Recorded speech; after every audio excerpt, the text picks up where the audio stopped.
Dobrý den, já vás zdravím u pro mě trošku netradičního videa, řekněme.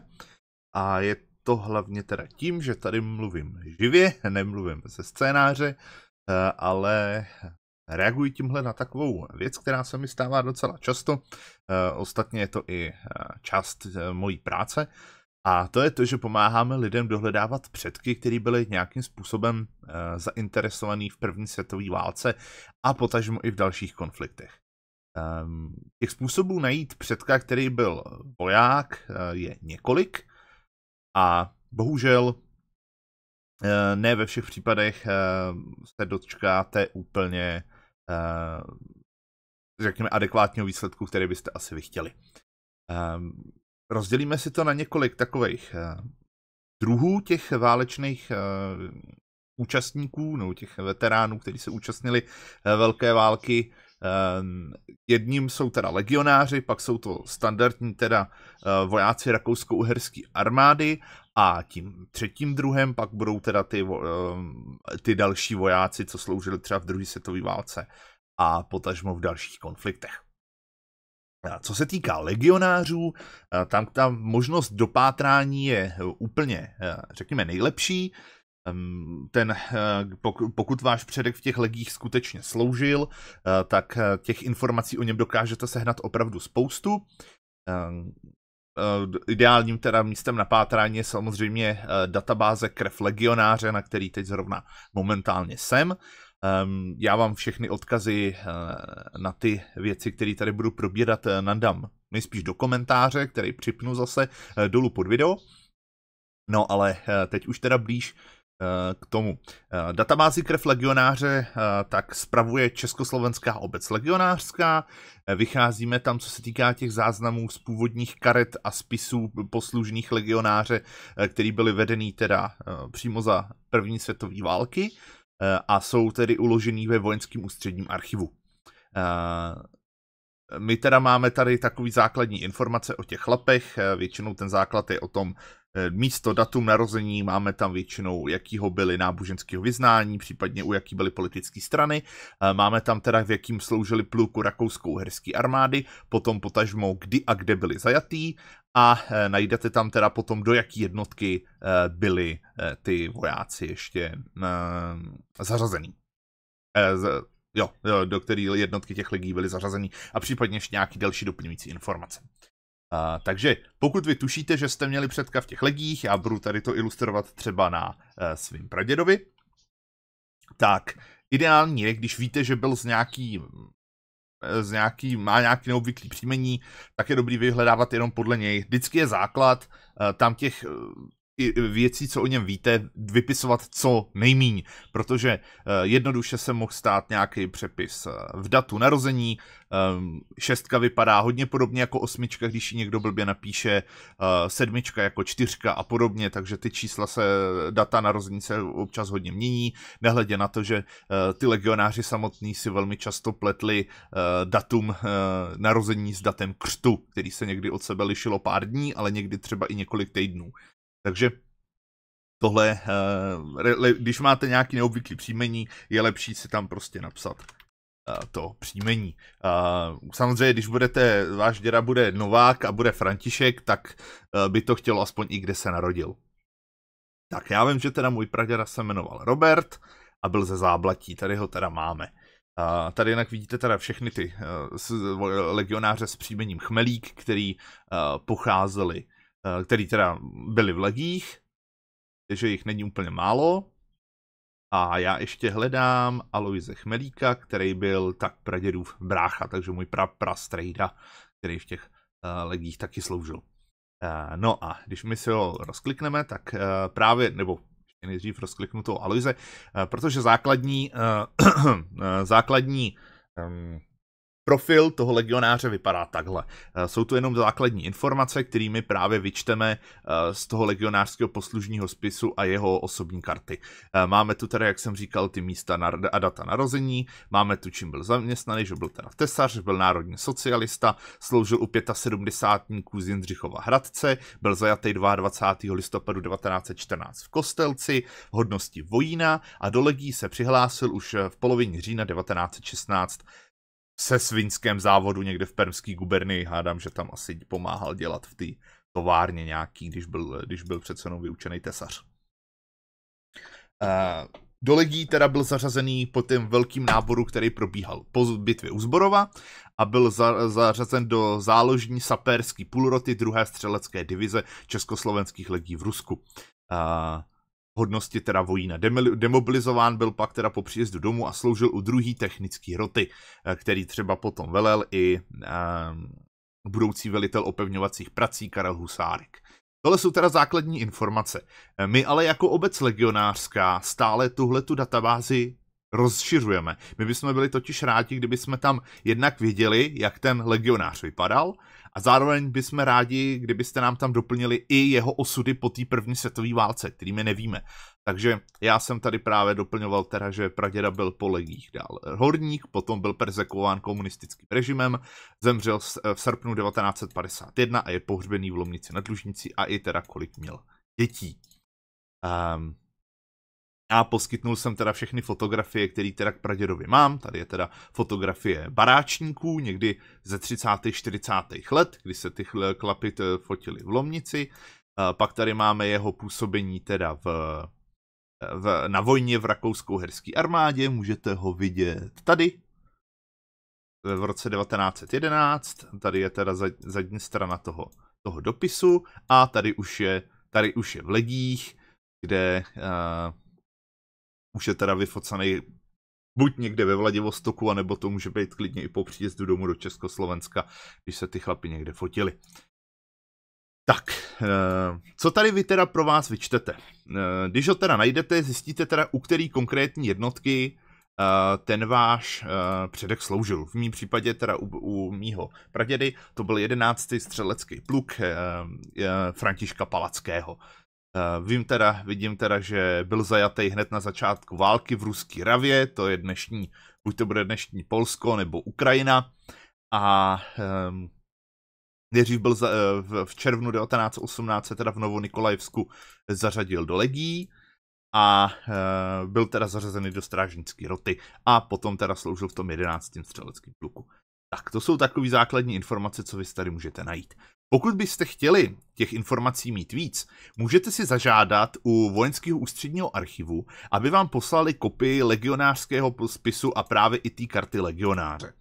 Tam se můžete třeba dozvědět, jestli nedostal nějakou pochvalu v boji, jestli nedostal naopak zase nějaký kárnej, řekněme, potrestání, anebo třeba jestli dostal nějakou medaili, tak za co konkrétně mu byla uložená. Jestli tohleto chcete, tak napíšete tady na Vojenském ústředním archivu, si v kontaktech najděte, nebo já vám to asi dám do popisku, do komentáře, tenhle mail podatelna_vua@army.cz, na který si teda napíšete ideálně stylem prostě dobrý den, chtěl bych požádat o spisy legionáře toho a toho, narodil se tam a tam, tehdy a tehdy. Ideálně tam můžete hodit ještě takhle, skopírovat tenhle odkaz z té naší databáze, abyste jim to ulehčili. Většinou, když tam ty chlapi nic nemají, tak oni vám, nebo když tam nemají něco víc, mají jenom tyhle ty 2 složky, tak oni vám to posílají zadarmo, protože jsou to prakticky, myslím, 4 stránky skenu, nic víc. Většinou je to zadarmo, je to do měsíce, oni by vám to měli poslat. Když toho bude víc, tak oni si to za nějakou korunu spoplatnějí. Ale není to nic extra hroznýho. To je taková první věc v případě, že toho legionáře najdete. Pokud ho nenajdete a hold tam občas bývá problém s těma příjmeními.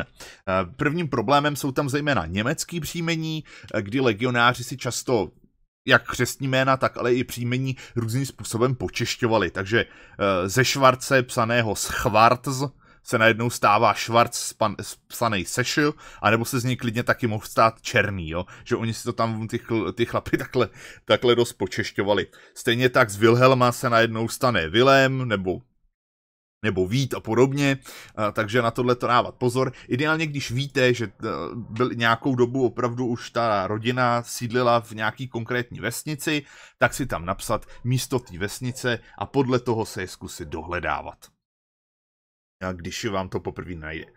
Když vám ho to nenajde vůbec a u vás třeba v rodině koluje nějaká pověst, nebo koluje to, že byl legionář, je tam několik možných důvodů, proč my ho tam nemáme. Ten první prostě nejjednodušší bod je, že prostě nám chybí. Ta naše databáze není 100% úplná, bohužel.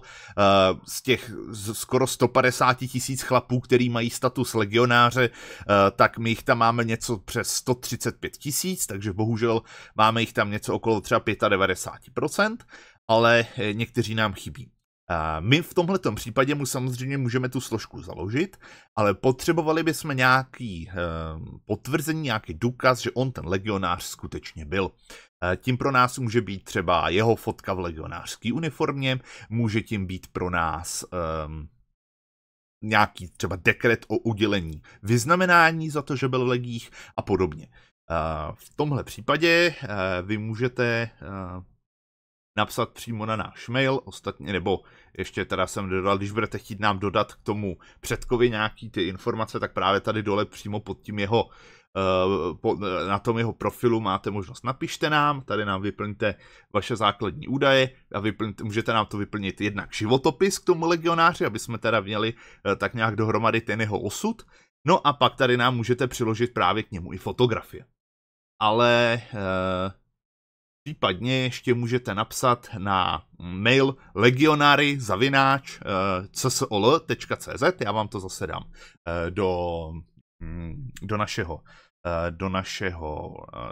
do toho komentáře a tam si můžete právě poslat třeba tyhle ty věci, jak jsem říkal, ten důkaz, že v těch legích byl, nějakou tu fotku, nebo případně, když budete mít prostě jenom nějakou fotku svého pradědy v uniformě, nebudete vědět, jaká to je, tak nám to tam klidně můžete poslat a my vám řekneme, co to konkrétně na sobě ten děda má. Druhou možností, proč ho tady máme, je, že on u těch legí v Rusku sice jakoby byl, ale nebyl legionářem dle zákona. Protože podle zákona 462/1919 sbírky,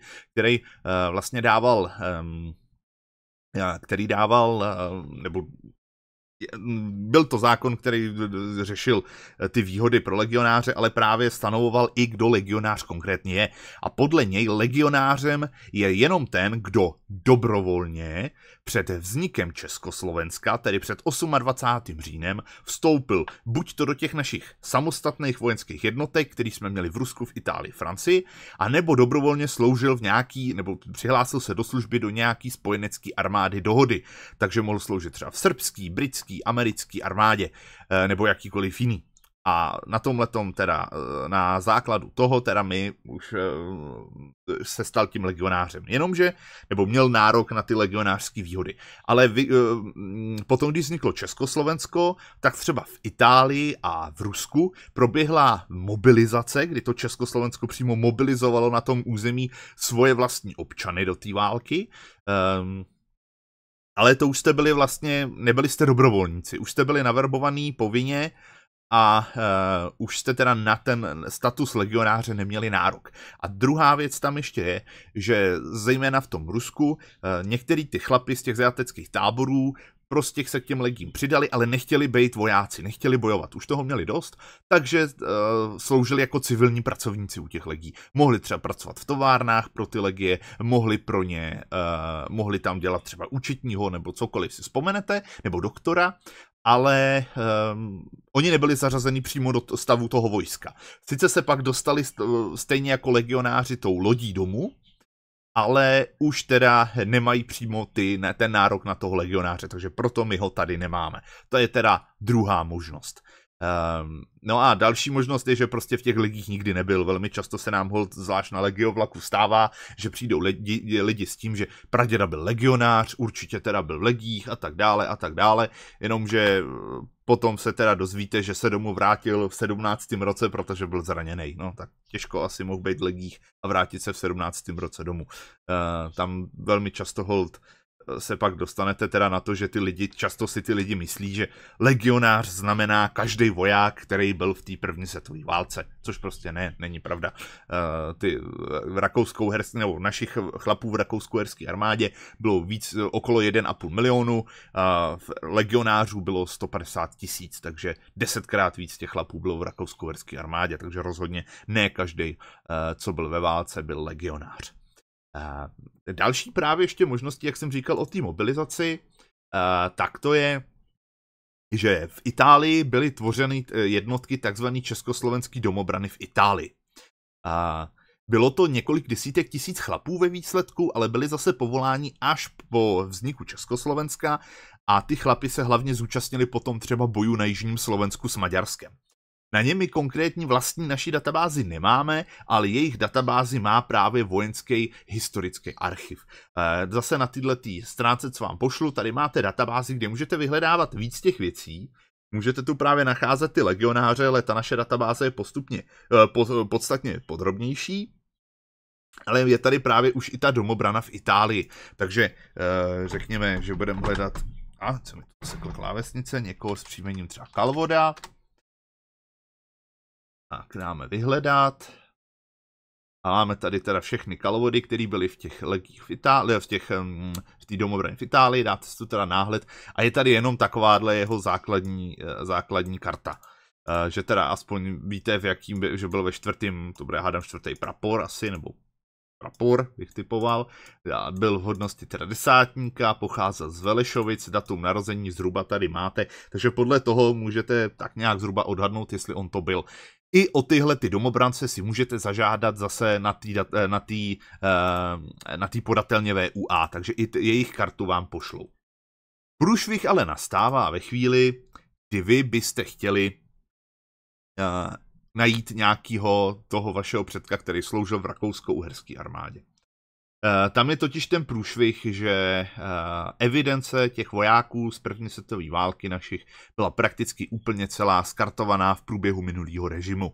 Říká se jako taková urban legend, že to bylo kvůli tomu, aby bylo kam uskladnit svazky s lidovejma milicema. Takže více jak 1 milion těchto karet se prostě byl úplně zničen.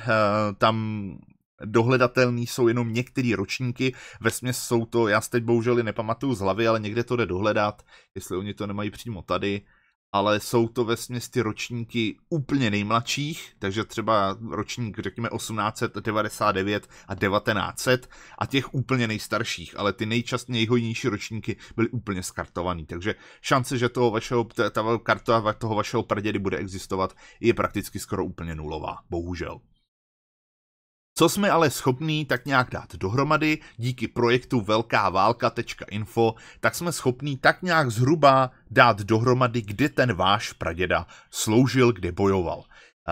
Tato stránka, přiznám si, že nevím, kdo ji spravuje, teď bych si to tu mohl dočíst, ale jo, sdružení Signum Belli, jo, těch už jsem slyšel o těch klucích, takže tady jste schopní dohledat velkou spoustu těchto věcí.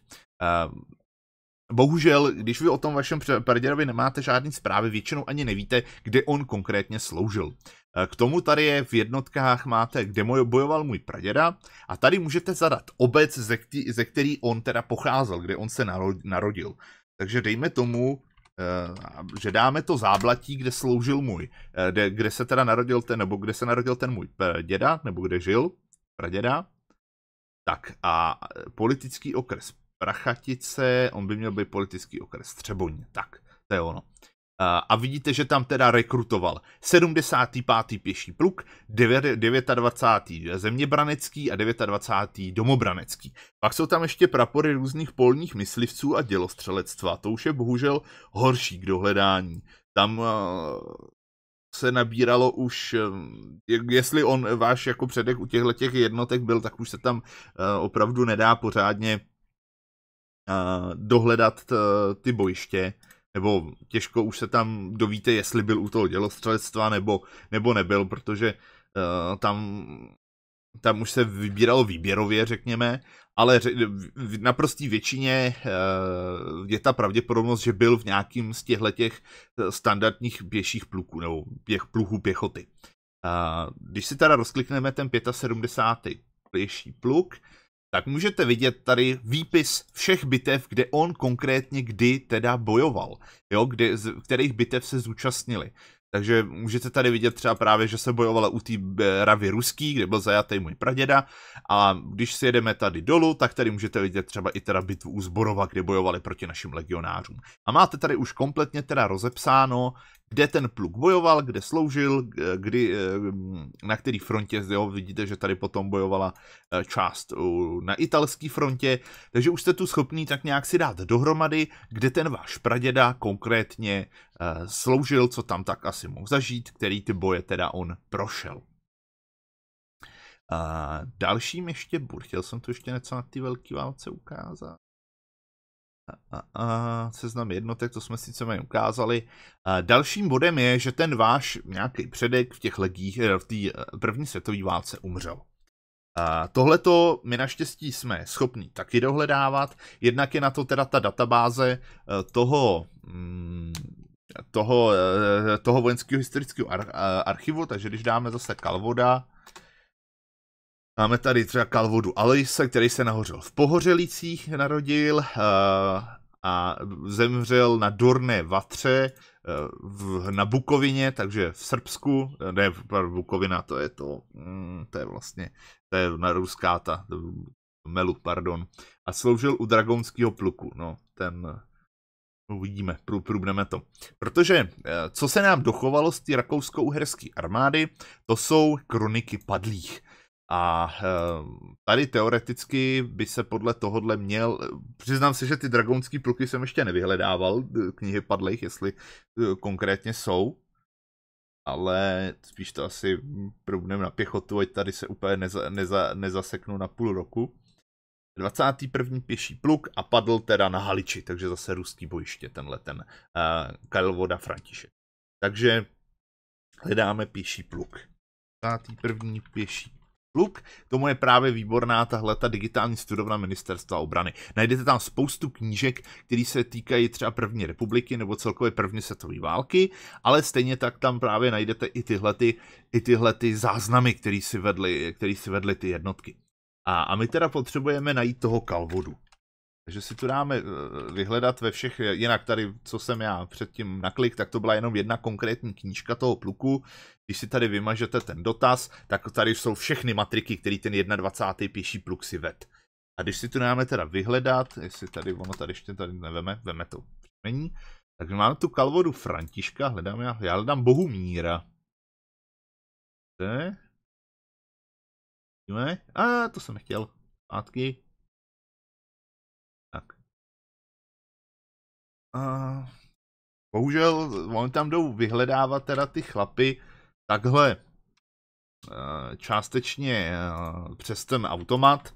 Bohužel někdy to nefunguje úplně dokonale. To je Kalvoda František, ale mohlo by nám to pomoct, jestli teda to nebude úplně v němčině, protože vy tady jste schopný, už když ho najdete, tak jste tu schopný dohledat nejenom teda kdy a kde umřel, ale dokážete tady už najít i konkrétní důvod. Jo, tak je to František, proč jsem měl Bohu. Jo, řekli, to je ten legionář Bohumír.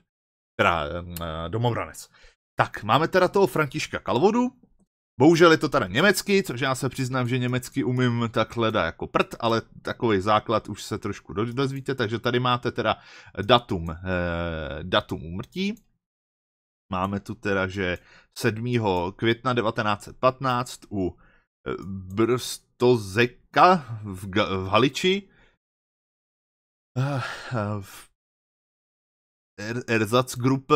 první Ersatzgruppen, Franz to, narozen v Lánech, Bezirk, Chotěboř in Böhmen, takže narozen v Chotěboři v Čechách, to by všechno mělo sedět.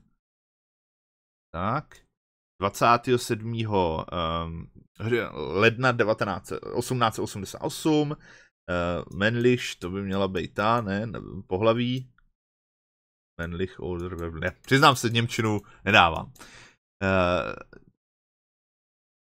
A najdete tady hlavně způsob smrti, čím teda on zemřel. Von der Freunde gefallen, Freunde. To je zase... Někdy bohužel někdy je to psaný česky, někdy je tam ten popis té smrti hodně podrobný, že to máte fakt tu kolonku celou vypsanou. A tady máme ještě docela výhodu, že to je psaný hezky, že to je psaný opravdu psacím pěkným písmem, jenže někdy tam je bohužel teda použitej ten, co to bylo tehdy, Schwabach Němci měli, nebo Schwabach byl ten předtím. Prostě to je takový to jejich ozdobný písmo a z toho teda jako like vyčtete úplný prd. Takže, ale využijeme tady překladač, strejda Google a překladač, ať aspoň trošku teda něco vyzjistíme a Freunde.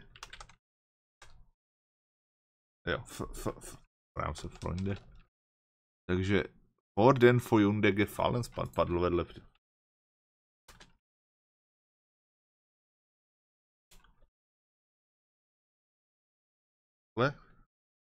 Jo, že padl před jako svými jako spolubojovníky a tady už teda máte teda to by měl být datum van der Voin. To by mělo být pohřbení, jestli se nepletu, nebo to je až tady.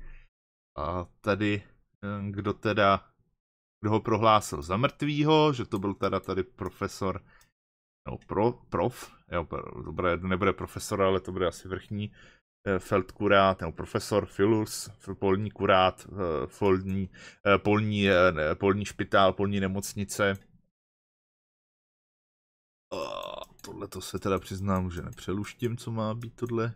Numero und Folio des Augen Protokolis. Jo, jasně, nějaký číslo protokolu, kde byl teda zaznamenána ta jeho smrt. Takže tady jste teda schopný dohledat alespoň, a tady tohle budou svědci jeho smrti. By měli být Staněk, Cihlík, takže jste tady schopni dohledat něco málo o tom vašem předkovi, stejně tak tady teda se dovíte, jestli už byl ženatý, nebyl ženatý, jakou měl profesi a tak dále. Takže tu část tady jste schopni dohledat. Někdy bohužel je tam ten průšvih, že to jeho příjmení v tom nejde dohledat, nemůže být nějak zkomolený, dávejte si pozor, zejména na to, že třeba Antonín, tam bude Anton, že tam ty příjmení někdy budou trošku jinak, než vy jste zvyklí a někdy ho tam prostě vůbec nenajdete podle tohohle vyhledávání, ale jestliže ho najdete tady, tak máte aspoň datum úmrtí a můžete teda vyhledávat, protože ty kroniky jsou přece jenom vedený chronologicky, takže můžete vyhledávat chronologicky postupně, kdy ten váš předek padnul a můžete teda dohledat už ho podle těch dnů, ale je to piplačka. Tomu se nám pak váže, že když teda na toho předka chcete ještě něco vědět, můžete samozřejmě pátrat v matrikách a tam už vám na tohle video dělat nebudu, protože matriky pro každý kraj jsou dělaný úplně jinak a některý jsou hrozný peklo, takže v tom už se naučte fungovat sami, protože já sám dodnes tomu extrémně moc neumím.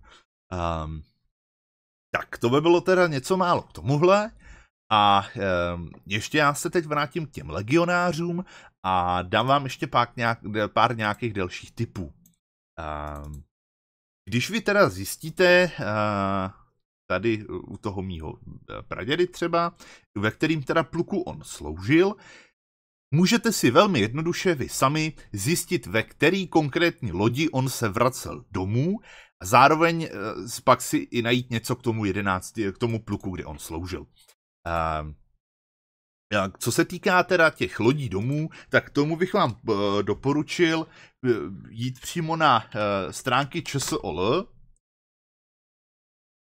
kde si můžete, a teď kde ono tady je, tak tady v projektech najít časopis Legionářský směr. To je časopis, který vydáváme pro všechny naše členy, je zadarmo, ale je právě dostupný i pro vás v PDF-kové verzi na internetu.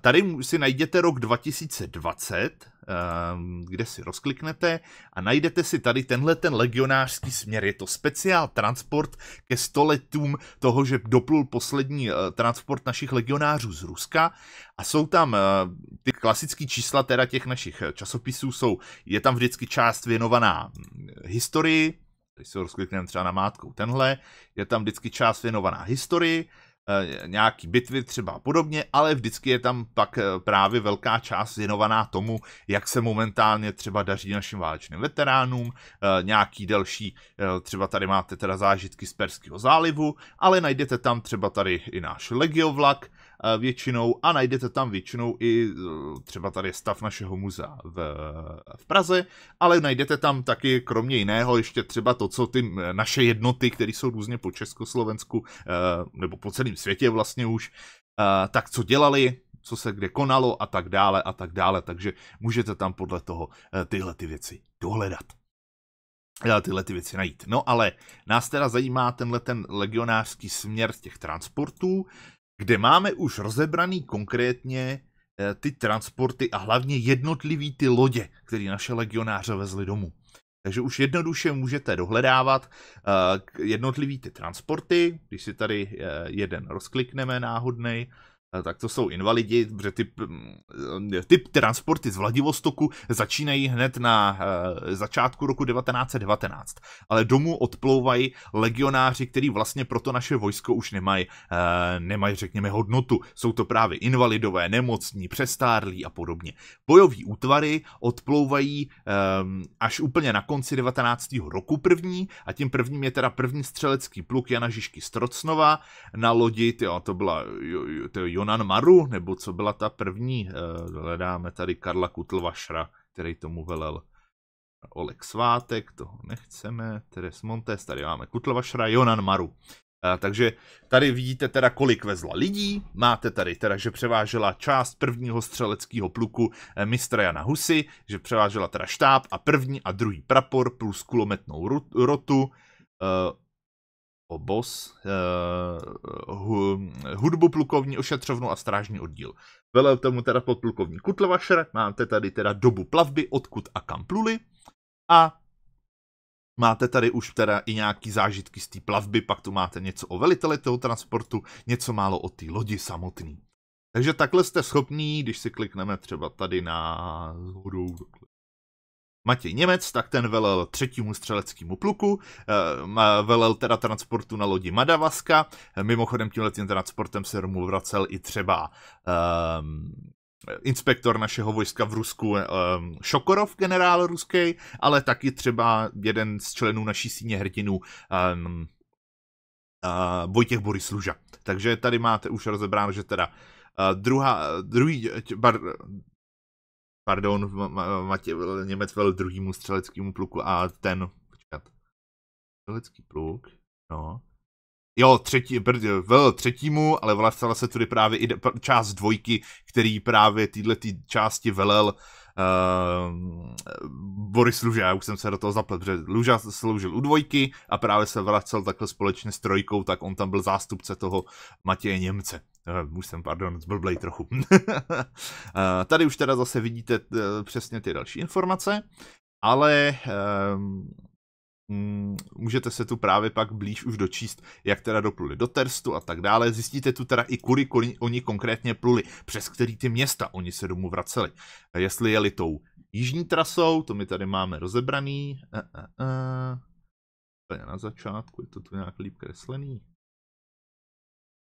Jo, jestli pluli tou jižní trasou, anebo jestli pluli kolem světa, což bylo přes Kanadu nebo USA, anebo jestli byli jeden ze 3 transportů, který pluli vlastně přes Panamu a Gibraltar. Takže tohle tady jste schopní dohledat. Co vy budete muset, když teda nebudete vidět tu loď, tak holci musíte procházet jednotlivý ty lodě a hledat teda, kterým plukem ten váš praděda zrovna plul. Ale jste schopni to tu takhle jednoduše dohledat. A navíc, když budete vědět, že byl třeba u dělostřelců, tak i ty tady právě, jak vidíte, jdou taky dohledat. Navíc tady máte pak i třeba týloví intendanty. Takže i tohle všechno tady jde, že ty byly teda, tohle budou nejspíš týloví intendanti 1. divize. Takže tohle to tady všechno jde najít. Malinkým bodem ještě k tomu je na takovou pomocníkem válka CZ transporty legí, tak je právě web válka.cz, kde, tady chceme tohle. A tady to je takové, řekněme, už vidíte, že to starý 20 let, takže je opravdu šílená historie. ale tady pan teda Jirka Vrba dal dohromady taky základně seznam těch transportů domů, kde můžete pak třeba přes CTRL-F teda vyhledávat třeba ten první jízdní pluk a najde vám to tady, že teda se transportoval 29. transportem lodi Dolar a ušetříte si teda to hledání konkrétně tady složitě procházet to po jednom a najdete si tu 29. transport, akorát my je tu máme jinak zazený trošku. A to je 28 dolar a vidíte teda první jízdní pluk a můžu vám rovnou říct, že Dolar, 8. pluk, ty se přesouvali přes kolem světa, takže jeli přes ten americký kontinent. Takže tohle už tady všechno můžete dohledat. No a posledním takovým ještě bodem pro vás zajímavým se může stát kronika té jednotky, kde ten váš praděda bojoval. Bohužel teda nevedli si v ty kroniky všechny jednotky. K tomuhle přes ty kroniky vám zase doporučím stránku Klub přátel podplukovníka Karla Vašátky, což byl teda legionář, který bohužel v Rusku byl těžce raněný a padnul, ale byl to jeden z nejvíc oceňovaných legionářů v historii vůbec. A tady v literatuře a pramenech můžete najít plukovní kroniky. A vyhodí vám to teda všechny kroniky, které byly vydané, ale jak jsme si říkali, bohužel ne všechny jednotky mají. Třeba, jestli se nepletu, taky nemá druhý jízdní pluk našich legionářů z Ruska, nemají ho hodně naši legionáři v Itálii nebo Francii, tyhle ty tam bohužel najít úplně nejdou, protože prostě vznikly pozdě, nestihli už si nic takového vydat, ale má svoji kroniku třeba i pluky Stráže svobody, který bojovali na Slovensku a podobně. Když teda vy budete chtít najít třeba právě budeme brát ten 11. střelecký pluk, já sice teda mám tu knížku jako fyzicky, ale jdou koupit, sice jsou docela drahý, ale i tak jdou pořád koupit různě v antikvariátech, ale digitální studovna je všechny má, takže když si tady dáte a to bude tady 11. pluk a to bude tady pěší pluk 11. Františka Palackého, psáno v 20. výročí, takže tady máte digitálně zase na té digitální studovně Ministerstva obrany. Máte tu celou tu knížku a můžete si tu už procházet, co teda konkrétně tam ten pluk zažil, kde tam všude bojovali, popisy bitev, máte tam psáno konkrétně většinou, kde která rota byla, což vy, když si napíšete na tu badatelnu, tak v tom poslužném spisu a kartě legionáře, tak se dočtete i ve který rotě byl ten váš předek kdy zařazený. Takže vy už si tady konkrétně pak můžete i zjistit, která ta rota, kde teda ta rota toho vašeho pradědy konkrétně kde byla. Takže už si tady přímo dočtete jednotlivý bitvy, kterých on se opravdu už zúčastnil. Takže už je to hodně takovej, řekněme, intenzivní exkurs do toho jeho válečního příběhu. Jsou tady samozřejmě pak i fotografie, takže můžete tady vidět třeba teda generála Zmeka, který byl velitelem toho 11. pluku, tehdy teda ještě jenom major. Ale můžete tady právě najít spoustu ještě pak dalších zajímavých fotek. A když budete mít štěstí a váš předek byl třeba důstojník, tak si ho tady možná můžete najít i na další fotce, kterou jste třeba neznali. Tak, já přemýšlím, jestli ještě budu chtít ještě něco tady dát dohromady. A jestli ještě jsem na něco nezapomněl, protože já to fakt dělám z hlavy, to se přiznám, že jsem si říkal, že už dlouho teď nebylo žádný video, takže to chci opravdu něco spáchat a tohle má takovou výhodu, že toho takhle vystřihnu z hlavy a nemusím se s tím úplně moc hrát, když to řeknu škaredě. Ale ještě teda další asi věc, co bych tu chtěl vyřešit, tak je možná taková trošku teda prosba samozřejmě na vás. Jednak teda poděkování, že to se mnou stále vydržíte, že se mnou stále fungujete. Udělám teda tady malinkou reklamu na Legiovlak, protože můžete teda stále ještě teda jezdíme, kdo byste chtěl, tak dneska je teda 13. července, takže mě konkrétně ještě můžete najít v průběhu tohoto roku. V Počtejně budu v České Skalici, v Malých Svatoňovicích, budu v Jablonci a v Pardubicích, potom budu ve Vimperku, ve Gdyni a budu jako poslední zastávku, tam máme Chodov a Klášterec nad Ohří. Takže ve všech těchto zastávkách mě můžete eventuálně potkat, můžeme si třeba pokecat a tak dále, takže tam vás srdečně zvu, doufám, že se někdo z vás zastaví, nebo ono, teď teda se musím přiznat, už jsem velká hvězda, už se mi stává, že prakticky na každý zastávce mám několik lidí a prakticky v každých těch 14 dnech už teď to mám tak, že tam třeba i někomu podepisuju knížku, takže už jste se docela naučili některý z vás chodit, takže jsem rád, že přechází už tak nějak ten styk i na tu fyziku. Na to fyzično. Ježišmarja, to znělo divně. No dobře, to je jedno. Já bych teda chtěl moc poděkovat, že to se mnou stále držíte. Chtěl bych poděkovat zvlášť teda všem, kteří se ještě jsou odhodlaní teda dokonce ještě pouštět nějakou těžce vydělanou korunu bokem na to, aby podporovali tady to moje dobrodružství. Já mám takových pár informací do budoucna. Teď momentálně mám u truhláře zadaný ve tvorbě nový počítačový stůl, protože chtěl jsem si koupit novýho kompa, jenomže problém je, že já holt ještě mám takový starý stůl, který jsme dostali s prvním počítačem snad před 20 lety a ten má samozřejmě takovou tu, jak se dělali, taková tak dole vlastně pod deskou, ta kapsa na ten počítač, jak tam je prostě ta garáž jakoby na něj a to už mi bylo řečeno, že prostě ten moderní komp neuchladí, takže budu muset teda kupovat nový stůl, abych měl ten stůl nějak kam dát. Výhodou bude, že díky tomu už si ten stůl můžu teda nechat udělat tak, jak budu já potřebovat, takže už bych neměl být rušený tady okolním ruchem, protože já bohužel prostě nedám stůl nějak než do obejváku, takže tady vedle mě je televize.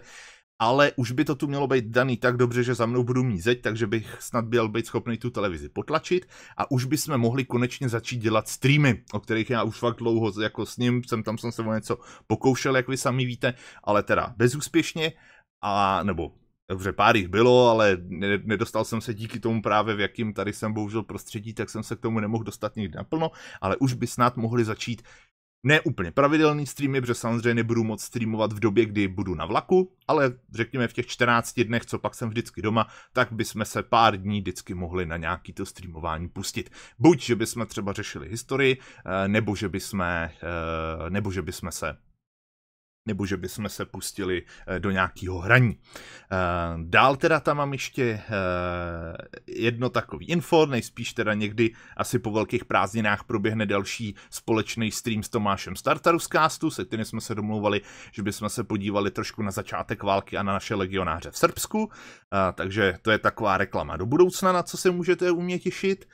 Jinak teda samozřejmě tvorba na dalších videích probíhá, ale to je právě věc, kde bych na vás měl malou prosbu.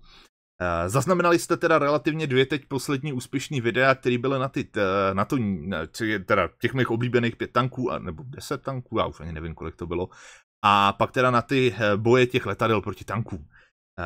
Kde jsem teda spolupracoval s jednou holčinou ze Slovenska, bohužel v té době vlastně jakoby měla volno, takže mohla se věnovat mým koninám, ale bohužel už si zase našla práci, takže bohužel teda Maruška nás opustila a už zase se teda věnuje svýmu jobu, což dává smysl, ale tímhletím směrem já bych teda chtěl udělat takový, řekněme, náborový řízení, protože bych měl fakt zájem o to, jestli by se mi tady nenašli v komunitě pár lidí, kteří mi by dokázali s tou prací trochu pomoct.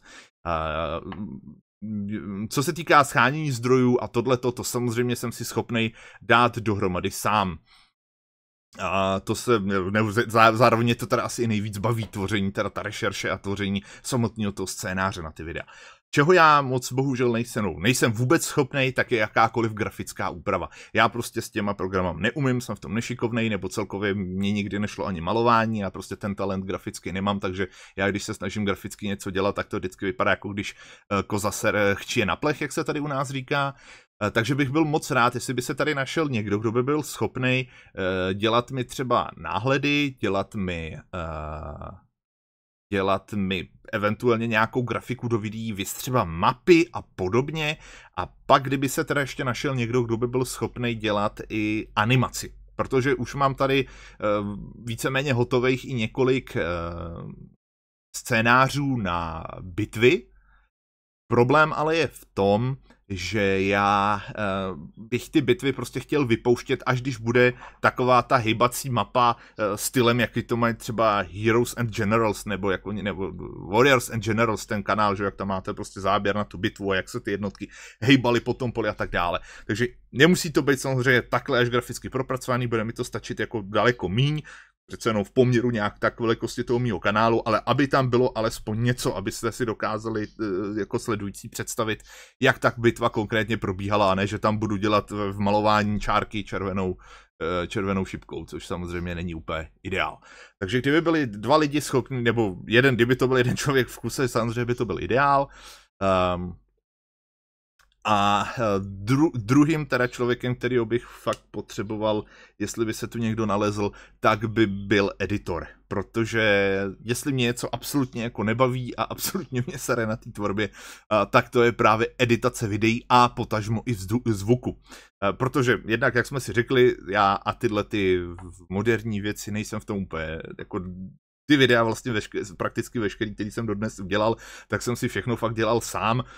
Je to na tom vidět, že ta úroveň té grafiky a tak dále prostě není úplně dokonalá. Já jsem se snažil jako zlepšovat, ale prostě člověk, který se tomu věnuje trochu víc, tak samozřejmě jako překoná mnohanásobně s prstem v nose, takže kdyby se našel někdo, kdo by byl ochotnej, schopnej mi dělat tyhle ty střih zvuků a střih videí. Na tom bychom se pak samozřejmě vždycky museli nějak domluvit, dát dohromady fotky a tak dále, tyhle ty věci k tomu. Protože zejména třeba teď se zvukem už mám skoro načtenou knížku vlastně pamětí Josefa Šnejdárka, takže tam opravdu bude několik desítek hodin zvuku, který bude potřeba upravit, a přiznám se, že úplně nechci ztrácet čas na dělání tohodle, když místo toho střihu zvuku můžu třeba číst další knížky, který bych mohl použít na další tvorbu.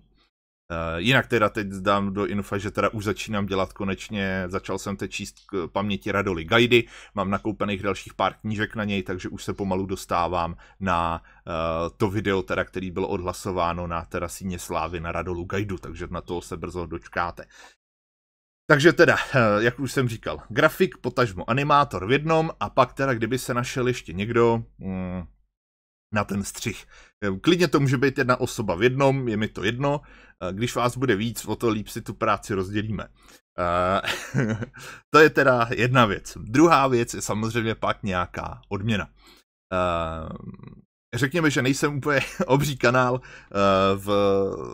kanál, který by dokázal uživit byť jenom jednoho člověka, protože třeba za vlastně loňský rok, když to vem jakoby, jak se to řekne, loňský daňový rok, nebo jak to říct, prostě od loňského března do letošního, tak to byl můj sice nejbohatší rok teda tady na YouTube, ale nebudu teda dělat úplně tady žádný sáhodlouhý jako vytáčky. Ty výdělky přes ten kanál se pohybovaly za ten rok mezi 20 až 30 tisíci. Takže rozhodně to není na tom, že by to dokázalo kohokoliv zatím uživit. Takže nečekejte, že bych vás byl schopný nějak jako extrémně ohodnotit. Tam by asi záleželo na úspěšnosti toho videa, tam bychom se spíš, asi bych to viděl, domluvili prostě na nějaký procentuální části z výdělku toho videa, že by prostě řekněme 10-15%, to fakt bychom se domluvili, tam zase uvidíme, kolik lidí to naraz bude dělat, tam by se to samozřejmě pohybovalo podle toho, tak by se prostě dohodlo pro vás jako odměna za tu práci, což mi přijde takový asi nejreálnější, jak to prostě provádět, protože kdybych představil, že bych měl prostě dávat někomu hold, je mi to blbý, samozřejmě bylo by to super si platit nějakýho profíka za to, ale v reálu je, že jedno video by vyšlo asi na můj možná roční provoz kanálu, kdybych měl platit opravdu jako tak, jak se platí ve standardu, takže spíš počítám, že se najde podobný nadšenec a blázen jako jsem já, který by mi s tím dokázal pomáhat víceméně teda za dobrý slovo, že bych mu byl schopnej z těch peněz třeba nakoupit nějaký hardware na to a podobně, ale rozhodně to není úplně, že by vás to nějak obohatilo. Zatím uvidíme, třeba se to do budoucna nějak rozroste. No, tak žebrání by bylo dosti. Já vám děkuju, že jste to teda přetrpěli, doufám, že se nám i trošku teda takhle pomohl do budoucna s nějakým třeba hledáním těch vašich vlastních předků. Budeme rozhodně rádi jako obec legionářská, když nám doplníte jakýkoliv další informace nebo fotky k těm vašim předkům, aby jsme to teda mohli trošku rozšířit, ty informace, co tam máme. No a z mé strany už to pro dnešek bude všechno. Já to teď utnu, asi to bez nějakých úprav rovnou začnu házet na Facebook, na YouTube, aby se to k vám třeba zítra dostalo, protože dneska je sobota, tak uvidíme a půjdu ještě rovnou teda zadabovat dva scénáře, co mám na ty. Budu předabovávat tu historii Kosova a budu předabovávat můj finální závěr, co si myslím o Last Train Home, kde se teda trošku rozohním a budu zlej. Tak, to je už opravdu všechno. Koukám, že se vás zdržoval 50 minut, takže já děkuju ještě jednou za veškerou přízeň, za veškerý dary, který teda jsem pro mě na provoz toho kanálu, kdo dává, že opravdu si toho hrozně moc vážím, že jste ochotní za ty moje vejšplechty, co tu pouštím do éteru, takže jste za to ochotní ještě dávat peníze, což je opravdu super. A vlastně ještě mám jednu takovou věc, už se mi párkrát hlavou teda motal nějaký jako možnost udělat nějaký třeba sraz, udělat nějaký pokec a takhle, ale bohužel mě úplně nenapadlo, kde to udělat, nenapadlo mě, kdy to udělat, nebo kdy to se ještě dá jednoduše samozřejmě dohromady, ale spíš řekněme, jestli by za to vůbec byl nějaký zájem udělat nějaký takovýhle sraz společnej, ať už bychom někde zabrali stůl třeba v nějaký hospodě a poseděli tam, a nebo jestli bychom třeba udělali společnou návštěvu, napadlo mě třeba muzea ve vojenským, co teď otevřeli vlastně loni, nebo předloni, na Žižkově vlastně otevřelo VHUčko, to nově zrekonstruovaný muzeum, tak jestli třeba to udělat společně. Uvidíme. Pište když tak třeba takhle nápady do komentářů a třeba se nějak dohodneme. Hlavně pak taky ještě jedna věc, nezapomeňte se přidat na můj Discord, odkaz na něj najdete v popisku videa, protože nám to tam už trošku bohužel teď i díky mý neúčasti docela, tak to tam začíná trochu uvadat, takže budu moc rád, když se tam někdo z vás ještě připojí a trošku to tam ožije. A pak samozřejmě i moje facebookové stránky Historický dobrodruh, standardně se na Facebooku. Tak, to bude asi všechno a už naposled se s váma loučím. Čau.